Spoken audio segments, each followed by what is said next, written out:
செய்கிறதுன்னு பார்க்கலாம். இது வல்லாரைக்கீரை.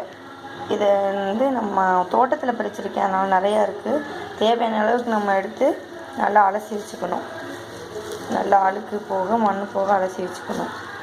நான் வந்து இப்போ குழந்தைக்கு செய்ய போகிறேன், அதனால் காரம் இல்லாமல் செய்ய போகிறேன்.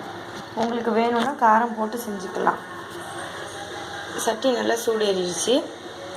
இண்டக்ஷனை விட இந்த மாதிரி சில்வர் இதில் வச்சா நல்லாயிருக்கும். நல்லெண்ணெய் யூஸ் பண்ணிக்கோங்க குழந்தைக்குங்கிறதுனால. வேணுங்கிற அளவுக்கு எண்ணெய் கொஞ்சம் நிறையா இருந்தால் சட்னிக்கு நல்லாயிருக்கும். வேணுங்கிற அளவுக்கு எண்ணெய் ஊற்றியாச்சு. எண்ணெய் நல்லா பொரியட்டும்.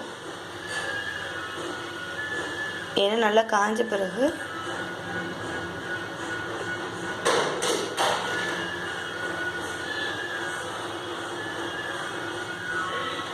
நான் பெரிய வெங்காயம் யூஸ் பண்ணுறேன். சின்ன வெங்காயம் போட்டால் சட்னிக்கு நல்லாயிருக்கும். நான் 2 பெரிய வெங்காயம் கட் பண்ணி வச்சுருக்கேன். நீங்கள் வேணும்னா 10 பல்லு சின்ன வெங்காயம் போட்டுக்கலாம். பெரிய வெங்காயம் 2, பூண்டு 3 பல்லு பூண்டு நசுக்கி வச்சுருக்கேன். தக்காளி 2. இப்போ எப்படி சட்னி செய்கிறதுன்னு பார்க்கலாம். நான் இப்போ வெங்காயத்தையும் பூண்டையும் போட்டிருக்கேன். நல்லா வதக்கி விட்டுக்கோங்க. வெங்காயமும் பூண்டும் நல்லா ப்ரௌன் கலர் ஆகிற வரைக்கும் நல்லா வதங்கினதுக்கப்புறம் தக்காளி போடணும். அப்போ தான் நல்லாயிருக்கும், இல்லைன்னா பச்சை வாடை அடிக்கும். வெங்காயம் நல்லா வதங்கின பிறகு தக்காளி போடணும். ஒரு 2 நிமிஷம் நல்லா வதக்கி விட்டுக்கோங்க, பொன்னிறம் ஆகிற வரைக்கும்.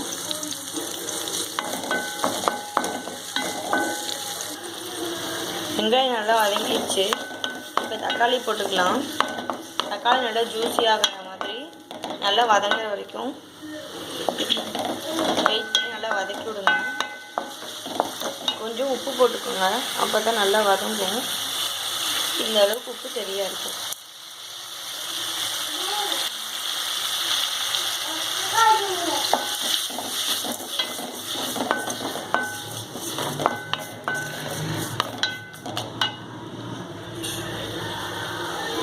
சிம்மில் வைங்க.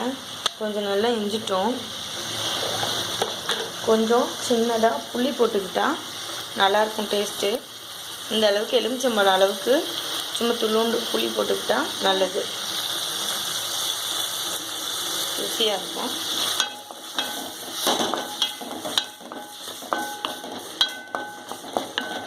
கொஞ்ச நேரம் அடுப்பை சிம்மில் வச்சு நல்லா வதங்கட்டும்.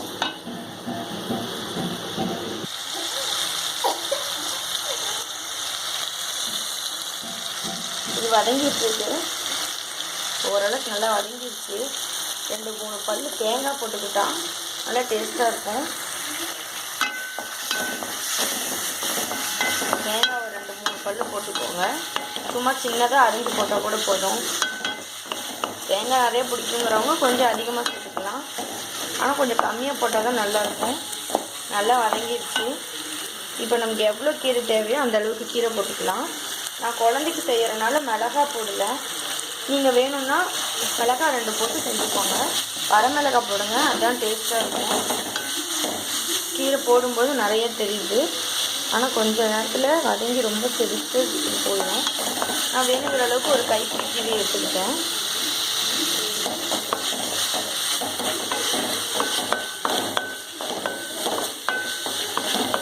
வேணுங்கிற கீரை உங்களுக்கு தேவையான அளவு எவ்வளோ வெங்காயம் தக்காளி போடுறீங்களோ அதுக்கு தகுந்த மாதிரி. கீரை கொஞ்சம் அதிகமாக போட்டிங்கன்னா வெங்காயமும் தக்காளியும் ஒன்று எக்ஸ்டெண்ட் பண்ணிக்கோங்க.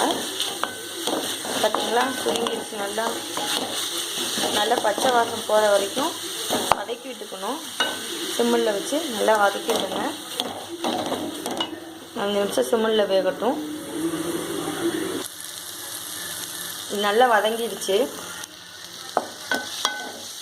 பாருங்கள், நல்லா சுருண்டு வதங்கிடுச்சு. இதை வந்து ஒரு 5 நிமிஷம் நல்லா ஆற விட்டு மிக்சியில் அரைச்சிடலாம். சூடாக அரைச்சா மிக்சி கெட்டு போயிடும். ஸோ நல்லா ஆற விட்டு அரைச்சிருங்க. நான் அரைச்சி எப்படி வரும்னு காட்டுறேன். அவ்வளோதான், சட்னி வந்து அரைச்சாச்சு. இதை ஒரு பாத்திரத்தில் மாற்றி வேணும்னா தாளிச்சுக்கோங்க. தாளிக்கணும்னு கூட தேவையில்லை, அப்படியே கூட யூஸ் பண்ணிக்கலாம். சுடுசோத்தில் போட்டு சாப்பிட்டா சூப்பராக இருக்கும். தேங்க்யூ. உங்களுக்கு பிடிச்சிருந்தா லைக் பண்ணுங்கள், உங்கள் ஃப்ரெண்ட்ஸ்க்கு ஷேர் பண்ணுங்கள். தேங்க்ஸ் ஃபார் வாட்சிங்.